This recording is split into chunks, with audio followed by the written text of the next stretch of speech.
రాకాలోకంకి స్వాగతం. ఈ కంటెంట్ మీకు నచ్చినట్టయితే లైక్ చేయండి, మీ బంధుమిత్రులకి షేర్ చేయండి. ఇప్పటివరకు సబ్స్క్రైబ్ చేసుకోకపోతే సబ్స్క్రైబ్ బటన్ని నొక్కండి, అదేవిధంగా బెల్ ఐకాన్ని కూడా నొక్కండి. మిత్రులారా, పెహల్గాం సంఘటన అనేక ప్రశ్నల్ని లేవనెత్తింది. నిజానికి 35 సంవత్సరాల తర్వాత మొట్టమొదటిసారి కశ్మీర్ లోయలో బంద్ పాటించారు. ఉగ్రవాదులకు సమర్థనగా కాదు, ఉగ్రవాదులకు వ్యతిరేకంగా.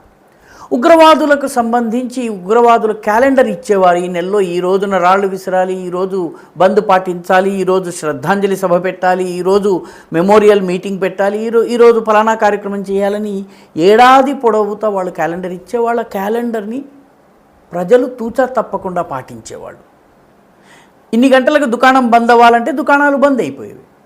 అలాంటి కశ్మీర్లో దాదాపు 35-38 సంవత్సరాల్లో మొట్టమొదటిసారి స్థానిక ప్రజలు ఉగ్రవాద దాడికి వ్యతిరేకంగా స్వచ్ఛందంగా ఎలాంటి పిలుపు లేకుండా బంద్ పాటించారు. ఉగ్రవాదాన్ని చాలామంది ఖండిస్తున్నారు కూడా. అయితే తమాషా ఏంటంటే, ఇక్కడ ఉగ్రవాదము జమ్మూ కాశ్మీర్లో ప్రస్తుతం ముఖ్యంగా కశ్మీర్ వ్యాలీలో 80-90 మంది ఉగ్రవాదులు ఉన్నారని చెబుతున్నారు. 80-90 మంది ఉగ్రవాదులకు సహకరిస్తున్న వాళ్ళు, ఆశ్రయాన్ని కల్పిస్తున్న వాళ్ళు, వనరులు సమకూరుస్తున్న వాళ్ళు, సమాచారాన్ని అందిస్తున్నటువంటి వాళ్ళు, లాజిస్టిక్ సపోర్ట్, పలానా చోటని చేస్తే పలానా వాహనం తీసుకోవచ్చు, పలానా వెళ్ళవచ్చుని ఇవన్నీ అరేంజ్ చేస్తున్నటువంటి వాళ్ళు ఎవరైతే ఉన్నారో వాళ్ళు కూడా స్థానికులే. కాబట్టి ప్రభుత్వం చెప్పినట్టుగా ఓవర్ గ్రౌండ్ వర్కర్స్ నెట్వర్క్ని డెమాలిష్ చేయడం కోసం, అంటే పైన డాక్టర్లుగా, లాయర్లుగా, వకీళ్ళుగా, ఉద్యోగులుగా, వ్యాపారులుగా, డ్రై ఫ్రూట్ మర్చెంట్స్గా పనిచేసే చిన్న చిన్న హోటళ్ళు నడిపించుకునే వాళ్ళుగా ఉన్నటువంటి వాళ్ళలో ఉగ్రవాద మద్దతుదారులు ఉండి వీళ్ళు మామూలు జీవితాలు గడుపుతూ ఉగ్రవాదానికి సహకరిస్తుంటారు. ఇటువంటి వాళ్ళని ఓవర్ గ్రౌండ్ వర్కర్స్ అంటారు. ఈ ఓవర్ గ్రౌండ్ వర్కర్ల నెట్వర్క్ని జమ్మూ కాశ్మీర్ ప్రభుత్వం చాలా గణనీయంగా ఛేదించింది. వందలాది ప్రభుత్వోద్యోగులను, పోలీసు ఉద్యోగుల్ని ఏకంగా డిస్మిస్ చేయడం జరిగింది, వాళ్ళ మీద కేసులు పెట్టడం జరిగింది, అనేక మందిని అరెస్ట్ చేయడం జరిగింది. ఎన్ఫోర్స్మెంట్ డైరెక్టరేట్ దాడులు కూడా జరిగినాయి. ముఖ్యంగా హవాలా ట్రాన్సాక్షన్స్ చేస్తున్నటువంటి వాళ్ళని. ఉగ్రవాదము వెన్ను విరిచి పూర్తిగా కశ్మీర్లో శాంతి తీసుకొచ్చామని భావిస్తున్న ఇప్పటికీ ఓజీడబ్ల్యూ నెట్వర్క్, ఓవర్ గ్రౌండ్ నెట్వర్క్ యాక్టివ్గా ఉంది. లేకపోతే పెహల్గాంలో దాడి చేసినటువంటి 5గురు పష్తూ భాష మాట్లాడతారు. అంటే వీళ్ళు ఖైబర్ పఖ్తూన్వా ప్రాంతం నుంచి వచ్చినటువంటి వాళ్ళు. వీళ్ళు కశ్మీర్లోకి ప్రవేశించారు. కశ్మీర్లో కొన్ని నెలల పాటు దాగున్నారు. అక్కడి జాగ్రఫీ గురించి బాగా తెలుసుకున్నారు. వీళ్ళు వివిధ ప్రాంతాలను రెక్కి చేసిన తర్వాత ఈ ప్రాంతాన్ని ఎంచుకున్నారు. ఈ ప్రాంతానికి వచ్చిన తర్వాత ఏ సమయంలో దాడి చేయాలో పూర్తిగా ప్లాన్ చేసుకున్నారు. తర్వాత దాడిలో స్థానికులు ఇద్దరు కూడా సహకరించారు. ఇద్దరి పేర్లు ప్రస్తుతానికి బయటకు వస్తున్నాయి. ఆ ఇద్దరు, ఒకటి పేరు ఆసిఫ్ షేక్, స్థానిక కశ్మీరీ యువకుడు. ఇతనిది త్రాల్ అనేటటువంటి ప్రాంతం దక్షిణ కశ్మీర్లో ఉంది. రెండవ వ్యక్తి ఆదిల్ ఠోకర్. ఈ ఆదిల్ ఠోకర్ అనే వ్యక్తి గురి అనే ప్రాంతం, ఇది అనంతనాగ్ జిల్లాలో ఉంది. ఇది శ్రీనగర్కి ఉత్తరాన.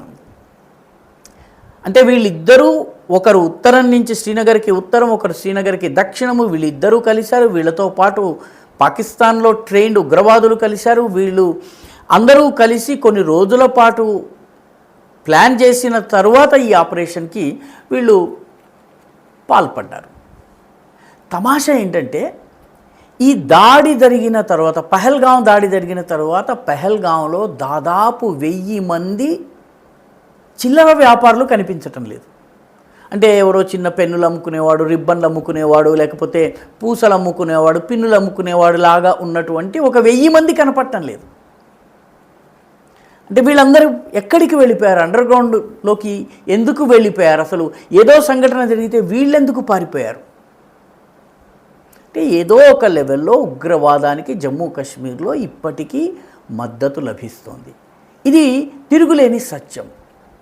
ప్రస్తుతము ఒక పెద్ద వర్గము శాంతిని కోరుకుంటోంది. వ్యాపారం జరగాలి, వాణిజ్యం జరగాలి, ఇక్కడ శాంతి ఉన్నట్టయితే టూరిస్టులు వస్తారు, ఇది కోరుకుంటున్నారు. But at the same time ఇటువంటి దాడులు 4-5 జరిగితే ఈ వర్గాలన్నీ భయంతోటో భక్తితోటో ఉగ్రవాదులతో చేతులు కలిపే పరిస్థితి ఉంటుంది. కాబట్టి ఈ పరిస్థితి నక్సల్ పాలిత ప్రాంతాలు కానీ నార్త్ ఈస్ట్లో కానీ మనం చూస్తాము. సరెండర్ అయిపోతారు, శాంతి ఒప్పందాలు చేస్తారు, అయినప్పటికీ కూడా ఉగ్రవాదులతో సంబంధాలు కొనసాగిస్తారు. సానుభూతి అలాగే ఉంటుంది. జమ్మూ కాశ్మీర్లో ఇంకా పెద్ద సమస్య ఏంటంటే ఇక్కడ మతము కూడా జోడించడం జరిగింది. జమ్మూ కాశ్మీర్కి సంబంధించి ఒక సుప్రసిద్ధ వ్యాఖ్యాత ఒక విషయం చెప్పారు. జమ్మూ కాశ్మీరులో 3 రకాల భారత వ్యతిరేక శక్తులు ఉన్నారు. ఒకటి జెహాదీ ఉన్మాదం, వాళ్ళు మతము ఆధారంగా పనిచేస్తుంటారు. మతము పాకిస్తాన్లో కలపాలి, దారుల్ ఇస్లాంగా జమ్మూ కాశ్మీర్ని మార్చాలి, జమ్మూ కాశ్మీర్ని ముస్లిం మెజారిటీగా మార్చాలి, ఈ రకమైంది ప్యాంటు విప్పి చూసి మరి ఎవడో తేల్చుకుని చంపడము, ఈ రకమైనటువంటి పనులు చేసేవాళ్ళు ఒక వర్గం ఉన్నారు.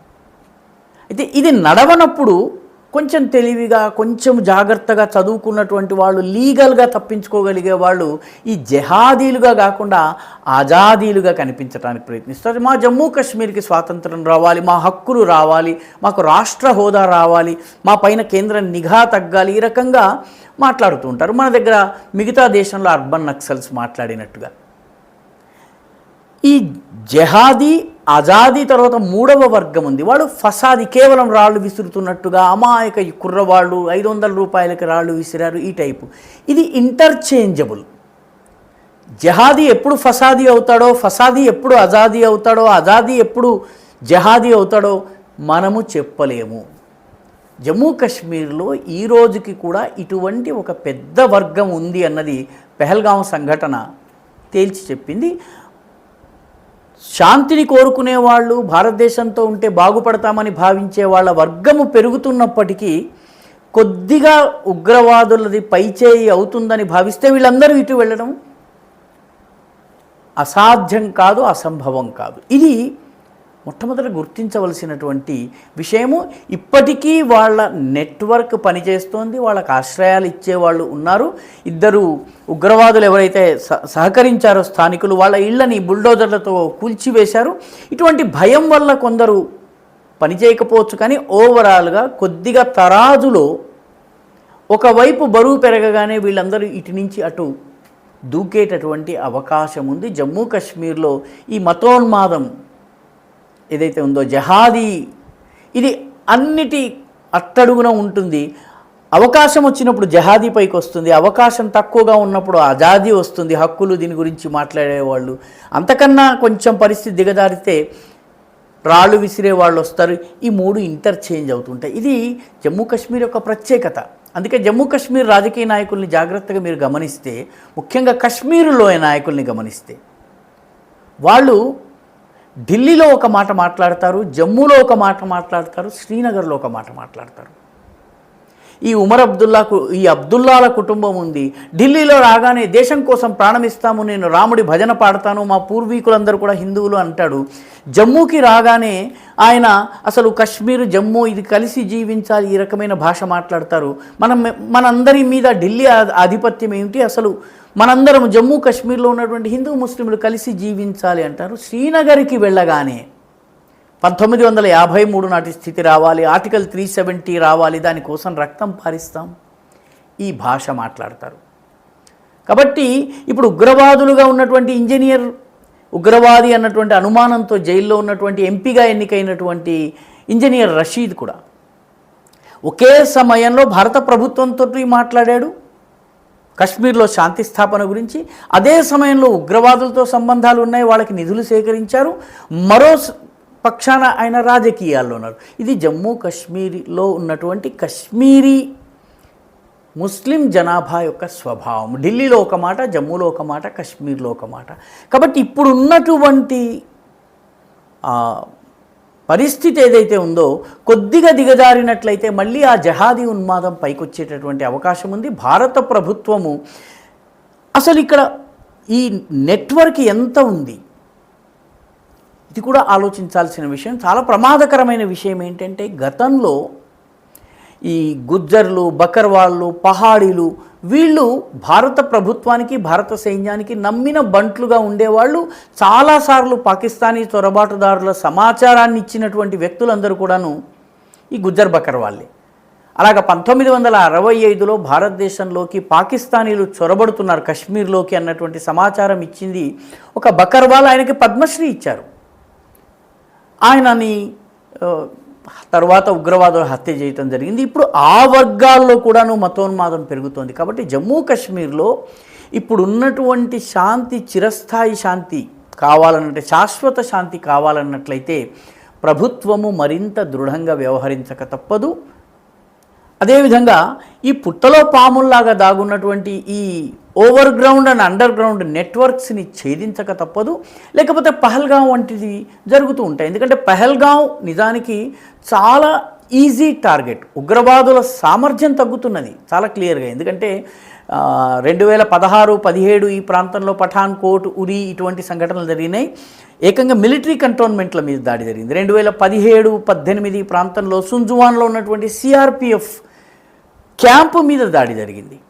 2018-19 వచ్చేటప్పటికి సిఆర్పి కాన్వాయ్ని రోడ్డు మీద దాడి చేశారు. అంటే స్థావరం దాకా వెళ్ళేటటువంటి శక్తిని కోల్పోయారు. సైన్యం వదిలేశారు, సిఆర్పిఎఫ్ని వదిలేశారు. చిట్ట చివరికి ఒక కాన్వాయ్ మీద దాడి చేశారు, పుల్వామా దాడి. ఇప్పుడు సైన్యం కాదు, పోలీసు కాదు, సిఆర్పిఎఫ్ కాదు, చాలా నిరపరాధులైనటువంటి నిరాయుధులైనటువంటి టూరిస్టుల్ని దాడి చేశారు. అంటే ఉగ్రవాదుల సామర్థ్యము తగ్గుతున్న మాట వాస్తవము. కానీ వాళ్ళకి సమర్థన ఇచ్చేటటువంటి వర్గము జమ్మూ కాశ్మీర్లో పుట్టలో పాముల్లాగా ఇప్పటికీ ఉంది అన్నటువంటి విషయం కూడా వాస్తవం. అందుకే అక్కడ సర్పయాగం జరగవలసినటువంటి అవసరం ఉంది. 2002 ప్రాంతాల్లో అక్కడ ఆపరేషన్ సర్ప వినాశ్ అని జరిగింది. అటువంటి ఆపరేషన్ సర్ప వినాశ్ మళ్ళీ జరగాల్సిన అవసరం ఉంది. ఈ వీడియో మీకు నచ్చినట్టయితే లైక్ చేయండి, షేర్ చేయండి, ఈ ఛానల్కు సబ్స్క్రైబ్ చేయండి. మీ అభిప్రాయాన్ని కమెంట్ల రూపంలో తప్పనిసరిగా పంపించండి.